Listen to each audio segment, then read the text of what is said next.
কালকে এই বাঁকুড়া থেকে আসার পথে যে গুড়গুলো পাটালি করে কিনে এনেছিলাম, কত সুন্দর। এগুলো দিয়ে আজকে আমাদের পিঠে হবে, মা পিঠে বানাবে। আর নারকেল কুড়ে ছাই তৈরি হয়ে গেছে। 3খানা এনেছিলাম, মা 1.5খানা দিয়েছে। আর এই যে দেখুন কত সুন্দর, একদম অরিজিনাল অপূর্ব সেন্ট, খুব সুন্দর।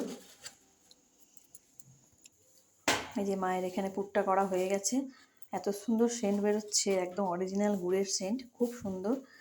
আর মা এখানে এই যে গরম জল করে চালটা মাখতে বসে গেছে, সেদ্ধ চালটা। এবার আস্তে আস্তে এক করে পুলি শুরু করব। এই যে মা এখানে এইভাবে খিলি করছে, এর মধ্যে এবারে পুরগুলো দেবে। কি সুন্দর বাটি তৈরি হয়ে গেছে, এর ভেতরে পুর দিয়ে মুড়ে দেবে, নারকেলের পুর দিয়ে মুড়ে দেবে। এবারে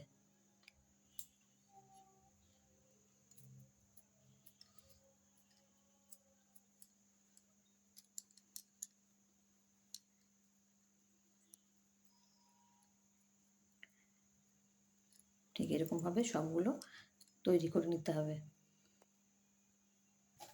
নিচে আমাদের কতগুলো পুলি হয়ে গেল করা, দুজনে মিলে মা আর আমি হাতে হাতে অনেকগুলো পুলি করা হয়ে গেল। এরকমভাবে সমস্ত পুলিগুলো এবারে করে নেবো।